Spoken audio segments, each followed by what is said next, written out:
1 নম্বর ওয়ার্ডের নুনাছড়ার আজকের এই উঠান বৈঠকের মাননীয় সভাপতি, মঞ্চে উপবিষ্ট নেতৃবৃন্দ, আমার সামনে যারা বসে আছেন মা, খালা, চাচি, বোন, পেছনের ভাইয়ারা, ছোট ছোট বাচ্চারা, সবাইকে আসসালামু আলাইকুম।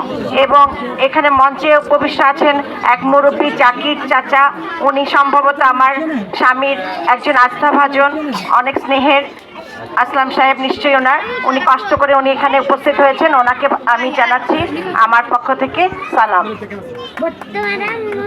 আজকে আমরা এখানে কেন এসেছি সেটা আপনারা ইতিমধ্যে জানেন। আগামী 12ই ফেব্রুয়ারি যে ভোট হতে যাচ্ছে, জাতীয় সংসদ নির্বাচন, সেই নির্বাচনে আমার স্বামী মোহাম্মদ আসলাম চৌধুরী ধানের শীষ প্রতীক নিয়ে প্রতিযোগিতা করবেন।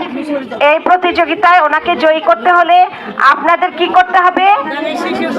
ধানের শীষে একটা করে ভোট দিতে হবে।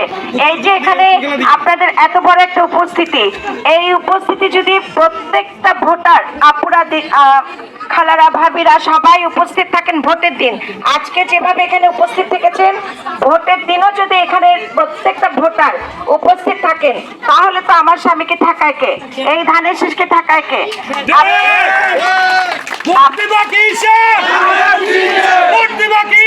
আপনারা অবশ্যই আপনাদের মৌলিক অধিকার, যেটা ভোট, নারী পুরুষ ভেদাভেদ নাই, এই ভোট আমাদের নিজস্ব অধিকার। আমরা অবশ্যই আমাদের এই মৌলিক অধিকারটা ভোটের মাধ্যমে প্রয়োগ করব, সেটা হলো ধানের শীষ প্রতীকে। তাই আপনাদের কাছে বিনীত অনুরোধ করছি, আপনারা সকাল সকাল ভোট কেন্দ্রে যাবেন এবং আপনাদের ভোটটা দিয়ে এসে পারিবারিক কাজ করবেন। একটু কষ্ট হবে, কিন্তু আপনাদেরও স্বার্থ, আমাদেরও স্বার্থ, দোনোটা স্বার্থকে একসাথে করার জন্য আপনারা এই কষ্টটুকু ত্যাগ করবেন। আমরা গত 17 বছর ধরে এরকম কোনো মজলিস করতে পারি নাই, আমরা একসাথে হতে পারি নাই, আমরা একজন একজনের চেহারা দেখতে পারি নাই, কারণ আমরা সবাই ছিলাম বিভিন্ন মিথ্যা মামলা এবং হয়রানির জন্য এদিক ওদিক ছুটাছুটি করতে হয়েছে। আমরা একসাথে কেউ থাকতে পারি নাই। আমাদের পরিবারের যারা কর্তা, ওনারা বাসায় থাকতে পারে নাই। আমার স্বামী দীর্ঘ 8 বছর 3 মাস জেলে ছিলেন। উনি ওই জেলে থাকা অবস্থায় ওনার দুইটা বড় ভাই ইন্তেকাল করেছিলেন।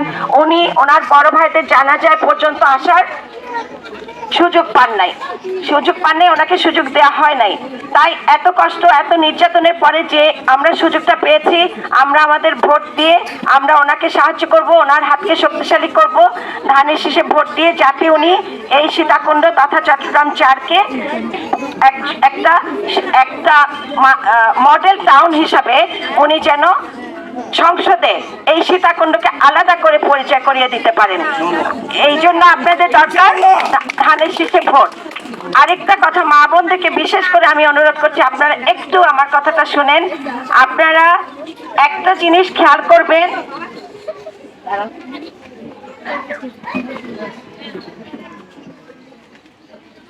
এই মেয়েটা হলো আমার ভাসুরের মেয়ে, ও আপনাদের এই পৌরসভারই বউ, ছেলের বউ, ওর শ্বশুর বাড়ি পৌরসভাতে। কিন্তু গত 15 দিন আগ থেকে আমরা আমাদের এই মেয়েটাকে আমাদের বাড়িতে নায়ন নিয়ে গিয়েছি। কেন নিয়ে গিয়েছি? এক হলো আমার সাথে সাথে আছেও, আমরা গত 15 দিন এরকম বিভিন্ন ওয়ার্ডে মিটিং করি, আপনাদের সামনে পরিচিত হই। আরেকটা যেটা জরুরি কারণ, সেটা হলো যেহেতু ও আমার শ্বশুর বাড়ি, ওর বাবার বাড়ির ভোটার, ও ফৌজদারহাটের ভোটার, আমার শ্বশুর বাড়ি ফৌজদারহাট। ও যেহেতু ফৌজদারহাটের ভোটার, ও ওখান থেকে ভোট দিবে, ও তো পৌরসভায় ভোট দিবে না। সেই জন্য আমরা ওকে আগে থেকে বাড়িতে নিয়ে রেখেছি। আপনারাও যদি আপনাদের মেয়ের যদি শ্বশুর বাড়ি এই সীতাকুণ্ড এলাকায় হয়, অন্য কোনো জায়গায় হয়, আপনাদের এই এলাকায় না, তারা মেয়েগুলোকে নায়ুর আনবেন।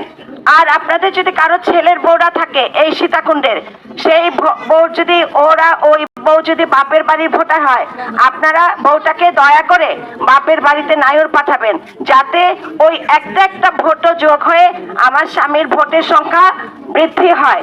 তাই আপনাদের কাছে বিনীত অনুরোধ করছি, আপনারা নির্ভয়ে সুশৃঙ্খলভাবে আনন্দমুখর পরিবেশে আগামী 12 তারিখ ভোট কেন্দ্রে যাবেন এবং ভোট দিবেন। ইনশাল্লাহ আমরা জয়ী হব। আমাকে এখানে যারা ডেকেছেন, আয়োজকদের ধন্যবাদ জানাচ্ছি, নেতৃবৃন্দদের অনেক অনেক কৃতজ্ঞতা জানাচ্ছি। আমাদের আরো মিটিং থাকায় আমি আর বেশি কিছু বলছি না। সবাই আপনারা আমাদের জন্য দোয়া করবেন, আপনারা ভালো থাকবেন। আসসালামু আলাইকুম।